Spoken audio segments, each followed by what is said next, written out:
हुजूर पाक सल्लल्लाहु अलैहि वसल्लम ने नौजवानों से कहा, तुम में से जिसकी ताकत है वो निकाह करे। हुजूर से पूछा गया, किससे निकाह करें, कैसी औरत होनी चाहिए?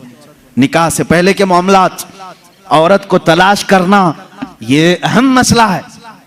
जरूर इस चीज में अपना वक्त लगाएं। मैं नहीं कहता कि तलाशना नहीं चाहिए, तलाशें, इसलिए कि वो तुम्हारी नस्ल उससे चलने वाली है, तुम्हारा खानदान उससे आबाद होने वाला है।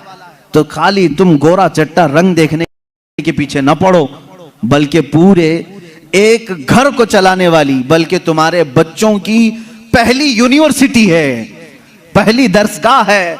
तुम उस दरसगाह को लाने जा रहे हो तो क्या क्या उसके अंदर क्वालिटी होनी चाहिए वो देखो। लोग खाली फोटो देखकर ये रंग काली है गोरी है, काली है गोरी, इसी पर लगे हो। हुजूर पाक सल्लल्लाहु ताला अलैहि वसल्लम ने फरमाया, दुनिया में जो भी निकाह करता है उसके 4 मकसद में से एक होता है, या तो औरत का हुस्न और जमाल देख के निकाह करता है, या औरत के पैसे देख करके करता है, बहुत मालदार है, बड़े बाप की बेटी है, सुनो ऐसे दामाद हो। हुजूर सल्लल्लाहु अलैहि वसल्लम ने फरमाया, या तीसरा मकसद यह होता है कि बड़े खानदान वाली है, यानी हसब और नसब आला है, हम तो शेख थे वो पठान है, या फिर और किसी बड़े खानदान की है। पहला खूबसूरती, दूसरा पैसा, तीसरा खानदान। हुजूर ने फरमाया चौथा एक मकसद है वो अच्छा है। हुजूर फरमाते हैं या तो फिर उसके अखलाक व किरदार देखकर निकाह करता है, ये 4 में से कोई एक। और रसूल करीम सल्लल्लाहु अलैहि वसल्लम ने हर एक का रिजल्ट भी बताया। जिसने सिर्फ हुस्न और जमाल देखा और कुछ भी नहीं देखा, खूबसूरती देखी, मेरे आका फरमाते अन करीब अल्लाह उसे फितने में मुब्तला करेगा। फितने में मुब्तला क्या, वो खुद अपनी बीवी पर शक करने लग जाएगा चंद दिनों के बाद। खूबसूरत है, पता नहीं कौन देख रहा है मेरी बीवी को, इधर से छुपाओ उधर से छुपाओ, और अगर वो कहीं निकल गई तो शक करने लग जाएगा, किससे बात करके आई, किससे तेरा ताल्लुक है, पूरी जिंदगी जहन्नम बना के रखेगा, फितनों में मुब्तला हो जाएगा। मैं ये नहीं कह रहा कि खूबसूरत लड़की से शादी नहीं करना चाहिए, करो, लेकिन उसके साथ जो देखने का हुक्म है वो भी देखो। खूबसूरत औरतें, खूबसूरत लड़कियां तुम्हारे लिए नुकसानदेह नहीं, अच्छी हैं, लेकिन उसके साथ जो देखने का हुक्म है वो देखना जरूरी। मेरे आका सल्लल्लाहु अलैहि वसल्लम ने दूसरे नंबर पर फरमाया, जिसने सिर्फ माल देख करके निकाह किया, बहुत पैसे वाला घर है, निकाह करो इससे, क्योंकि निकाह के साथ गाड़ी घोड़ा सब आएगा। हुजूर पाक सल्लल्लाहु अलैहि वसल्लम फरमाते हैं अन करीब अल्लाह उसे फकीर बना देगा, उसे मोहताज बना देगा। ऐसे दामादों को देखा है हमने, हर एक से कर्जे लेते रहते हैं। हाँ, ससुर से तो मिला ही था लेकिन बरकत कुछ नहीं हुई, फिर इससे 4 इससे 4 उससे 4 कर्जे में ही डूबा है, और ये कर्ज की लानत उसकी खत्म नहीं होती। ढूंढ के देखो, ऐसे बहुत दामाद मिलेंगे, या तो फिर वो घर जमाई बनेंगे। तीसरा, जो बड़े खानदान को देखा, हुजूर पाक सल्लल्लाहु अलैहि वसल्लम फरमाते हैं अल्लाह उसे रुसवा कर देगा, वो जलील हो जाएगा लोगों में। हाँ, जिसने अखलाक व किरदार देखा, औरत के अच्छे अखलाक व किरदार, उसकी दीनदारी देखा, हुजूर फरमाते हैं अल्लाह उसे दुनिया में भी बरकत देगा, आखिरत में भी बरकत देगा। अब इसके साथ प्लस क्या है, नंबर 1 तुमने दीन देखा, अखलाक व किरदार देखा, उसके साथ हुस्न जमाल भी मिल गया तो बोनस है तुम्हारे लिए, साथ में मालदार भी मिली तो भी प्लस पॉइंट है, बड़े खानदान वाली भी मिली तो और अच्छा है, सोने पे सुहागा है।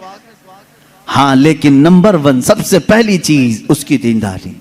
तुम्हारे घर की औरतों को जब भेजो किसी लड़की को देखने के लिए, सिखा करके भेजो, जाते ही ये ना पूछें क्या क्या पकाना आता है, क्या क्या सिलना आता है, एम्ब्रॉयडरी आती है कि नहीं आती है, ये नहीं, सबसे पहला सवाल करो कि कुरान कितना पढ़ा है,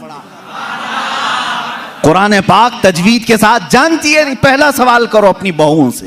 उन सासों के लिए मैं कह रहा हूं, कढ़ाई लिखाई और सिलाई ये पूछना बात की बात है, पहली चीज उसका दीन पूछो।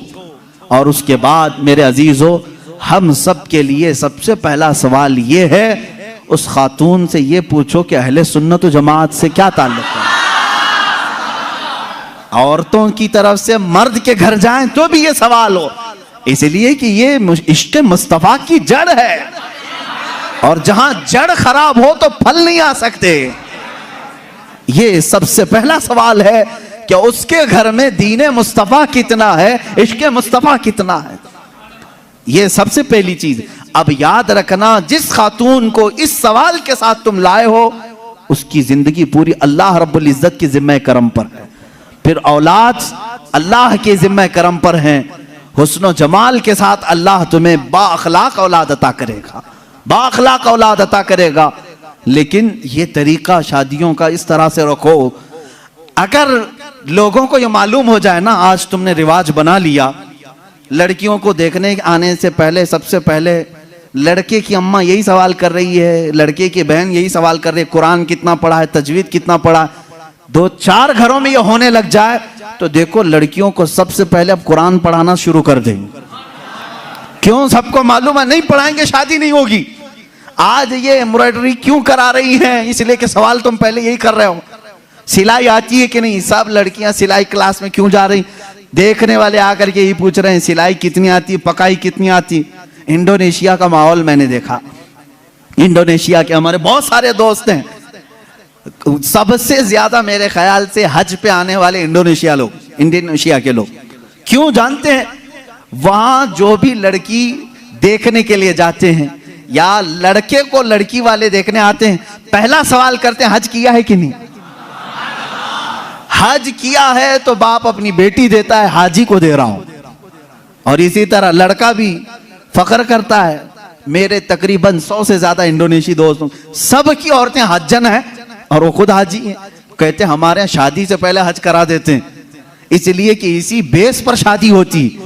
ये कितने अच्छी चीज है कि दीन का सवाल हो रहा है, दीन पूछा जा रहा है। हाँ, ये तो तुमने लड़कियों से जाकर के घरों में पूछा, कढ़ाई आती है, सिलाई आती है, पकाई आती है। और यही सवाल लड़की के घर वाले जब लड़के पर के पास आते हैं, क्या करते हैं? कौन सी ऑफिस में काम कर रहा है, परमानेंट जॉब है कि प्राइवेट जॉब है, कैसी जॉब है, ये सब सवालात तो है ही। लेकिन धीमे धीमे प्रॉपर्टी भी पूछते हैं, कहां कहां है, कितनी जायदाद है। खुद डायरेक्ट ना पूछें तो किसी से पूछवा लें, बाप की कितनी जायदाद है। ये सवालात हैं।